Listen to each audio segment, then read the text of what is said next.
What's up, guys? I'm Heavy J, and welcome to 3J Gaming. We're doing the Resident Evil VII review. Now, I did a Let's Play on Resident Evil VII, Biohazard, and it turned out to be very, very long, a lot longer than I thought it was going to be. But I enjoyed every minute of it, and I hope that you guys took the time to watch it. I tried to make it into small, little sections to be watched, one at a time. But this will be my final thoughts on Resident Evil VII and how great of a game it really was.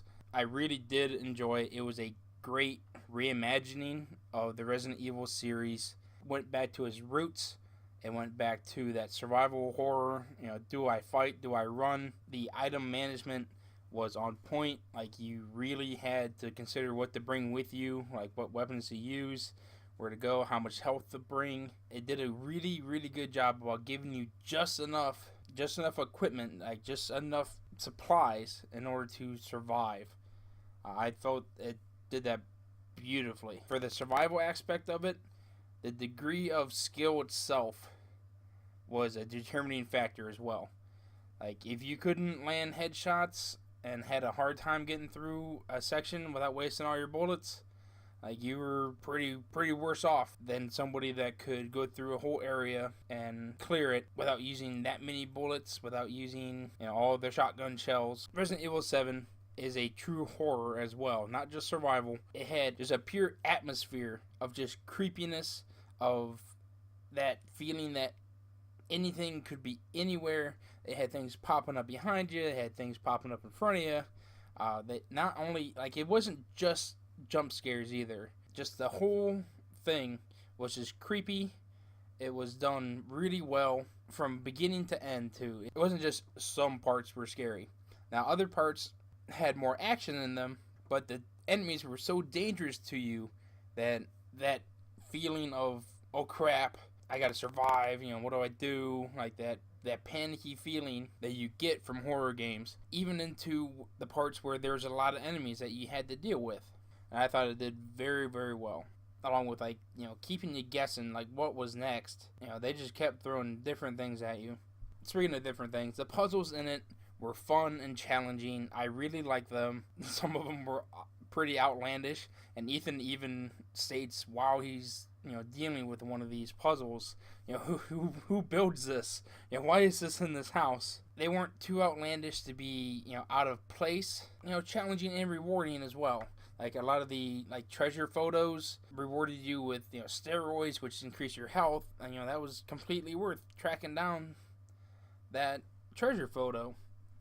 Along with rare ammos, and I think the last one was a repair kit. I thought the pacing in Resident Evil 7 was absolutely gorgeous as well. They had sections where it was just flooded with enemies, and then they had other sections that were designed to creep you out and keep you on your toes, and sometimes they had sections where it was both. I thought the pacing throughout the entire thing was great. Like, it did slow down a little bit for Maya and the boat, but it turned around and saved itself, introducing a couple new things like the remote bombs to keep your interest. Now, speaking of new things, they had in-game rewards, which means that once you complete the game or complete a specific challenge, whenever you play the game next, you will have these rewards in your item chest that you can get right after, I guess, the prologue, after you fight Mia. These I absolutely love. At first, I was sitting here thinking that I'm going to play this game once, it's going to scare the crap out of me, and then it's going to become very predictable.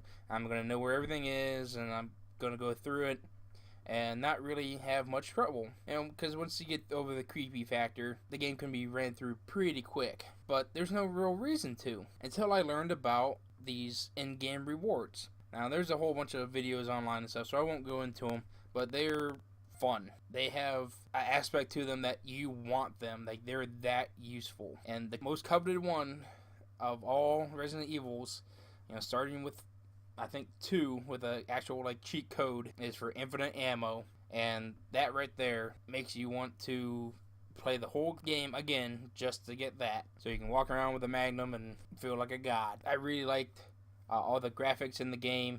They were on point the entire time. Everything looked like you're in a freaking movie. It was great graphics. It really immersed me into it. I really liked the soundtrack, the eerie noises, even the music. I remember thinking Like when you're first confronted with Mira, just the music and all the sound just cuts off. And that was the eeriest thing in the world. I think they did a fantastic job with both of those. I want to talk about a couple of things I think they could have did better as far as the actual game and gameplay goes. One of my main things was there's a really not that many types of weapons in the game. There's only 8. I remember playing, Resident Evil 4. They had tons and tons of different weapons. Like, yeah, they were all, you had five or six different types of handguns, but there were still 5 or 6 different types of handguns. They had 4 or 5 different shotguns, sniper rifles, grenade launcher, mine thrower, all these guns. But it seems like in Resident Evil 7 now they've really condensed it. I can get that. The other thing that I have a problem with is like once you get these weapons, there's really nothing you can do to increase them at all. Like you have the shotgun, it's like that's the shotgun, like that you're done. You can't increase the capacity, you can't increase damage of it or anything. It's the shotgun, like that's it. And I understand that from like a gameplay point of view, where Ethan is not a special agent able to do that, but at the same time they have repair kits in the game where he can fix a broken shotgun or a broken pistol. I feel like they could have taken one extra step and had like an upgrade kit where you use this upgrade kit on one of your weapons and voila, it's upgraded, or something along them lines. It just felt like once you have this, you're done. Like it doesn't get any better. The only thing you can do is get infinite ammo for it, so you can just use it over and over and over again. Like those were like 2 of my real main problems with it. I have a couple little nitpicky ones. I don't think it's not really going to affect the score very much, but I just want to get them out there. The crafting system in it, you can make medicine through the herbs and chem fluids and stuff like that. I really liked. In the old Resident Evils, that's the way it was. You combined a red herb with a green herb, and you got a super herb, right? But my thing, for me, it was very basic. I couldn't save up or combine or do anything to make items that I really, really wanted. Like I wanted to make magnum ammo. Because the magnum's a powerful gun, and you can get it through spending the coins, which I did pretty early. Even shotgun shells would have been really nice to be able to craft. I would have gladly spent 2 strong chems and a gunpowder in order to make a bunch of shotgun shells, because they're that useful. It just felt like it was very one-dimensional. Like the highest grade thing you can make was a flame round for your grenade launcher. That was burning fuel and a strong chemical fluid, which isn't that bad. That does a lot of damage. That's definitely something to use against a boss. Like I said, I don't think it was in depth enough to where this is what I wanted to do with it, and I couldn't. So I ended up making a bunch of flame rounds instead. Like that was the highest thing I could do. You always have to worry about the bosses in Resident Evil. You want to use your biggest guns for it. You don't want to waste all your handgun ammo. Stocking up on shotgun shells and magnum rounds and flame rounds, that's all very important. The fact that I couldn't do that kind of left me wanting. The other thing that I really didn't care for is the low types of enemies. Now, there's 3 types of molded that you encounter throughout the game. Some of them have like different little variants or slightly bigger than the others or whatever, but there's 3 basic types. You got your normal, like human-shaped ones, you got your fast 4-legged ones, and then you got your big spitter ones, and that's it. And there's 2 different types of insects: giant moth stinger ones that fly around and paws and then sting you, and then the swarms, and that's it. Like that, there's nothing else. There's no giant spiders or giant snakes or nemesis or anything in the game that other than the Baker family that you really have to deal with on a regular basis, like at all. Speaking of the Baker family, most of them, it comes down to boss battles. I gotta say, I was not impressed with the boss battles. Like, I really, didn't care for them that much. I thought it was kind of weird and kooky, to fight Jack in the garage, like when he got in the car and stuff, to be able to deal with him. And I died several times trying to deal with him. But once you got in the car, once you figured it out, it was easy. Like, you didn't even have to spend a single bullet. In fact, the first 2 times that you fight Jack, you don't even have to spend a single shot. To me, like, that doesn't seem like much of a boss battle. Like, they were still pretty epic and challenging, but it wasn't, you weren't spending your stuff. Like, it was just surviving. Like, you just run around in a circle or get in the car and wait for him to do something. To me, like, Margaret was the very first boss battle when you confront her in the greenhouse. And of course, Lucas got away, which I can understand.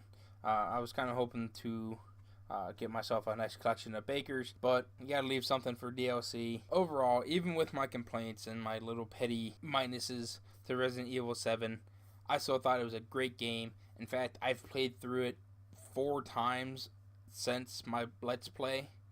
I've went through it. I did a speed run. I got just under 3 hours. I did a Madhouse run that is downright craziness. I had a hard time playing Madhouse. I got my butt whooped. It is not for the faint of heart. My suggestion to you, if you try the Madhouse mode, collect the other in-game reward first before you try Madhouse. They really help. I went through another time and collected all the Mr. Everywheres for that reward. All in all, Resident Evil is a solid game. I really enjoyed playing it. I hope you guys enjoyed watching me play it. For the final score for Resident Evil 7 is a straight 9 out of 10. They could have got the weapons better, but other than that, I got no real complaints. They did a great job at reviving the series that I really got out of because of the direction that they were going in, and it brought me back 100%. I hope Resident Evil 9 and all the Resident Evils that follow this take Resident Evil 7 into account and follow in its footsteps. Thank you guys for listening to the Resident Evil 7 review. I hope you guys agree with what I say. If you don't, or if I miss something that you think is noteworthy, please leave it in the comment section below, and I'll catch you guys next time. And as always, this is for you, bro.